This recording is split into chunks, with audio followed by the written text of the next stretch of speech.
você não é filho de Deus. É isso que o mundo tenta jogar e impor sobre você todos os dias. E o mundo ele vai te afastando desse entendimento de que você é filho de Deus. Adão ele estava lá no jardim, Eva, eles comem do fruto e Deus ele vem para se relacionar com eles, vem andando pelo jardim ali e eles ouvindo e percebendo que Deus estava vindo, eles se esconderam. Eles se esconderam da presença de Deus. Eles se afastaram disso. Eu acredito que Deus ele sabia.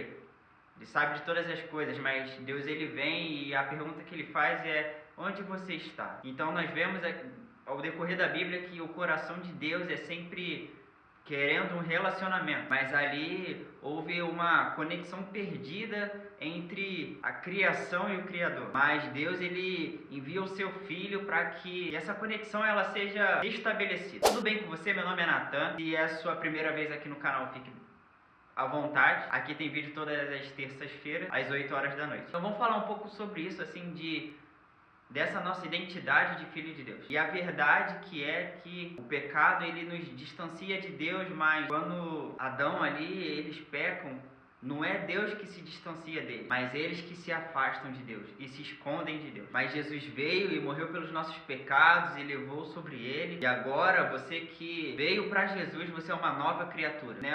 A pessoa ali, ela entregava um sacrifício pelo seu pecado e pelo pecado do povo, mas agora Jesus ele se fez esse cordeiro, esse sacrifício para que nós tenhamos esse acesso de novo. E o ponto importante que eu quero falar é de que a maneira que nós vivemos, como que nós devemos viver e pensar em relação a isso. Quem você é? Será que você é aquilo que o mundo diz que você é? Ou será que você é o que a palavra de Deus diz que você é? E aqui eu quero trazer um ponto muito importante disso. Por isso que você deve buscar conhecimento e ler as escrituras para saber o que Deus pensa de você. Independente daquilo que você fez, daquilo que você cometeu de pecado, Deus ele limpa isso e a partir de hoje ele chama nós para viver uma nova vida. Eu queria ler algo com vocês em Gálatas. Cadê minha Bíblia? Olha isso aqui, cara, assim, Deus ele não importa aquilo que nós fizemos de mais estrondoso, de mais escandaloso, Deus ele nos perdoa de todos os pecados. E uma pessoa que era profissional nisso era Paulo, né? Ele perseguia os cristãos, ele matava os cristãos. E se você for pesquisar os métodos de tortura que eram feitos na época, que são coisas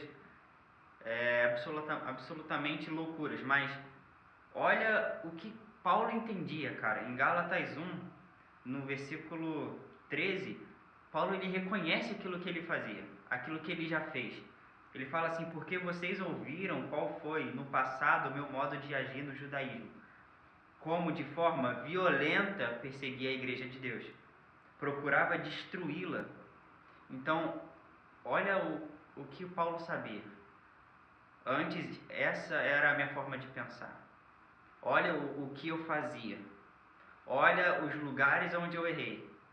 Mas Paulo ele tinha um entendimento que ele fala aqui no versículo 15 de: mesmo assim, de todas essas coisas que eu fiz, no versículo 15, mas quando Deus, que me separou antes de eu nascer e me chamou pela sua graça, achou por bem revelar seu Filho em mim, para que eu pregasse entre os gentios. Então, mesmo Paulo sabendo que tudo que ele tinha feito, ele fala: mas Deus me separou antes de eu nascer e me chamou pela sua graça. Olha esse entendimento. E em Hebreus 10:17, ele fala assim: também dos seus pecados e das suas iniquidades não me lembro mais. Amém? Amém?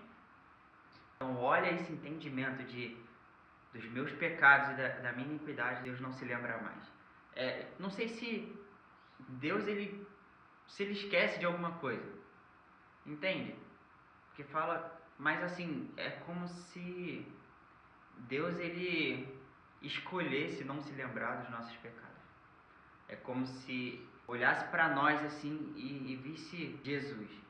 Olhasse para nós e visse o sacrifício de Jesus. Como se, olhando para os nossos pecados, ele enxergasse que Jesus levou sobre ele os nossos pecados. E agora nós não somos mais quem o mundo diz que nós somos, mas nós somos agora filhos de Deus. Deus, ele viu graça em revelar seu Filho a mim. Olha o quão incrível isso é, cara. E você que está assistindo esse vídeo, cara, se você se sente acusado, assim, de nossa, eu errei, eu não sou mais filho de Deus. Lembra do filho pródigo? O filho pródigo é muito engraçado. Eu tava até falando disso lá no trabalho com os amigos, de que ele pede a parte da herança dele, ele vai, ele gasta tudo, ele deseja comer o que os porcos comiam, e ele fala, os trabalhadores do meu pai, eles comiam muito melhor, assim, né, então ele voltando para casa do pai, o pai dele não chegou e com um pedaço de madeira, sei lá, e bateu no filho e falou, você saiu, você gastou tudo,